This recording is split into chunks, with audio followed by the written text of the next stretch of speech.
Halo semuanya, Assalamualaikum warahmatullahi wabarakatuh. Kembali lagi dengan saya Rizky di edisi sharing. Kali ini saya akan memberikan tutorial atau sharing berdasarkan pengalaman saya ketika melamar pekerjaan dengan menggunakan aplikasi Jobstreet ya teman-teman. Jadi ada tips-tipsnya supaya teman-teman itu ngelamar kerja di Jobstreet itu dipanggil atau dilirik sama HRD. Untuk tipsnya teman-teman langsung saja simak videonya ya. Nah teman-teman buka terlebih dahulu aplikasi Jobstreet-nya. Ketika di halaman utama, jika teman-teman sudah didaftarkan Jobstreet-nya, maka akan tampil seperti ini halamannya. Nah, ketika di halaman seperti ini, yang wajib teman-teman isi adalah di profil. Jadi teman-teman bisa klik profilnya. Nah, teman-teman, di tampilan utama ini yaitu ada beberapa kategori ya. Jadi ada ringkasan pribadi, riwayat karir, pendidikan, lisensi, keahlian, bahasa, resume, dan jabatan selanjutnya. Nah, di dalam ringkasan pribadi ini, teman-teman hanya mengisikan biodata singkat dan keahlian ya. Di sini ada biodata singkatnya yaitu nama, usia, lalu tempat tinggal, lalu pendidikan terakhir. Lalu bisa tambahkan skill atau motivasi untuk bekerja. Jika sudah disimpan, nah di sini lalu teman-teman bisa menambahkan pengalaman kerja. Jika teman-teman memiliki beberapa pengalaman kerja, di sini tambahkan. Jika sudah ditambahkan, maka akan tampilan seperti ini. Nah, isi posisi pekerjaan yaitu bagian teman-teman dulu bekerja, lalu nama perusahaannya, lalu tanggal mulainya, lalu tanggal selesai kontraknya jika teman-teman kontraknya habis. Dan jika belum, teman-teman bisa checklist atau geser saya masih dalam jabatan ini. Nah, ini artinya masih bekerja. Setelah itu, ini yang paling penting nih teman-teman, yaitu deskripsi. Deskripsi ini biasanya saya isi dengan job desk pekerjaan saya. Nah, ini salah satunya sudah diisi job desk pekerjaannya. Ini adalah nilai plus nih teman-teman, harus diisi. Jika sudah disimpan, lalu ini pengalaman semua ya. Jika teman-teman yang baru lulus nggak punya pengalaman kerja, cantumkan pengalaman organisasinya ya.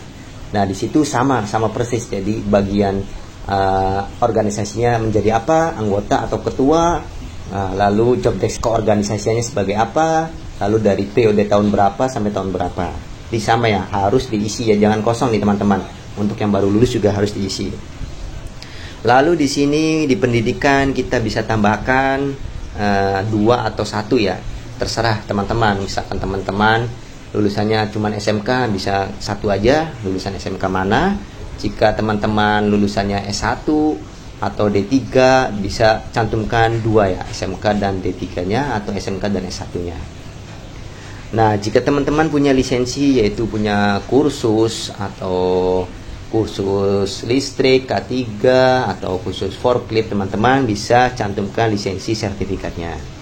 Lalu di keahlian ini teman-teman bisa tambahkan nih, jika memiliki keahlian. Misalkan teman-teman mempunyai keahlian di bidang komputer, salah satunya di Microsoft Office, bisa diisi Microsoft Office, lalu dijabarkan ya. Untuk Microsoft Office kan banyak ya, ada Excel, Word. Nah, di sini jabarkan apa saja yang bisa.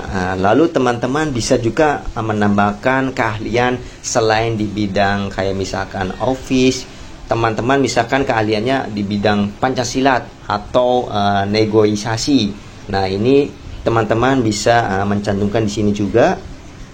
Nah, untuk bahasanya bisa Indonesia atau Inggris. Tapi jika Inggris, teman-teman harus konsisten. Yang pertama ini pengalaman kerja, ringkasan pribadi harus Inggris semua. Kalau misalkan Indonesia, Indonesia aja. Nah, di sini ini penting juga upload CV. Jadi jangan CV-nya asal-asalan juga. Untuk CV supaya cepat tembus, teman-teman bisa lihat video saya sebelumnya Jadi saya pernah buat cara membuat CV supaya cepat tembus atau dipanggil kerja. Nah, lalu di sini kita bisa isikan yaitu ketersediaan, kita kosongkan jenis pekerjaan yang diharapkan, kita kosongkan jadi semua kategori kerjaannya ya. Lalu lokasi yang diharapkan. Nah, lokasi, saya biasanya lokasi sesuai yang dekat dengan rumah aja, misalkan di Bekasi, Karawang, Purwakarta, lalu di Jakarta. Lalu gaji yang diharapkan, teman-teman bisa mengisi gaji yang diharapkan, bisa lebih tinggi atau lebih rendah sesuai pengalaman aja ya teman-teman. Kalau misalkan teman-teman belum punya pengalaman, cantumkan saja gajinya sesuai UMR ya. Lalu selesai, lalu simpan. Nah, ini sudah selesai nih teman-teman ngisi biodatanya. Langkah keduanya yaitu teman-teman mengeksekusi atau melamar langsung di job streetnya nih sesuai loker yang ada. Jadi masuk ke beranda. Nah, di sini itu ada pencarian. Di pencarian ini kita bisa mengkategorikan, misalkan saya mau mencari pekerjaan di bagian admin, kita ketik aja nih admin. Lalu semua klasifikasinya kosongkan. Lalu di mana saja, misalkan teman-teman mau di daerah Karawang saja atau Bekasi atau Jakarta, kita bisa misalkan contoh Bekasi. Nah, lalu kita cek lowongannya. Nah, di sini keluar semua nih loker yang kita inginkan, yaitu menjadi admin. Nah, kita bisa lihat nih teman-teman sesuai kualifikasi. Kita klik. Nah, ini kita lihat. Nah, ada kualifikasinya nih. Misalkan ini perusahaannya mintanya minimal D3, lalu punya pengalaman, lalu Excel. Jika teman-teman sudah sesuai fix kualifikasinya masuk nih dengan pengalaman saya, teman-teman langsung lamar cepat. Nah, di lamar cepat ini teman-teman pertama unggah CV-nya, lalu ada surat lamaran. Teman-teman pastikan surat lamarannya diisi ya. Jadi seperti ini nih, seperti punya saya. Jadi di HRD perkenalkan ini nama, usia, alamat tinggal, lalu pendidikan terakhir, lalu pengalaman juga kita isi, lalu skill, lalu diakhiri dengan terima kasih, lalu simpan. Nah, setelah itu kita jangan lupa centang resumenya. Jadi CV M. Rizky centang, tulis surat lamaran juga centang, lalu lanjutkan. Nah, di sini lalu mengisi sebuah pertanyaannya. Jadi teman-teman dikasih pertanyaan, misalkan yang pertama ini, apakah teman-teman memiliki pengalaman di warehouse? Isi aja ya. Jika memiliki berapa tahun, klik 1 tahun misalkan. Terus gaji yang diinginkan, isi aja sesuai yang diinginkan, misalkan 5,5. Pengalaman di administrasi bisa isi yes, kalau enggak ya no. Pokoknya isi sesuai dengan aktual pengalaman teman-teman ya. Jika sudah, langsung lanjutkan dan langsung lanjutkan lagi, dan teman-teman langsung kirim lamaran ya. Nah, jika sudah, nanti akan tampil di sini nih teman-teman, aktivitas. Nah, di aktivitas ini ada disimpan dan dilamar. Ketika teman-teman melamar, maka akan tampilnya di sini dilamar. Nah, ini salah satunya saya melamar nih di perusahaan ini. Ini contoh ya teman-teman. Nah, ini salah satu contoh yang sudah dilamar nih ya.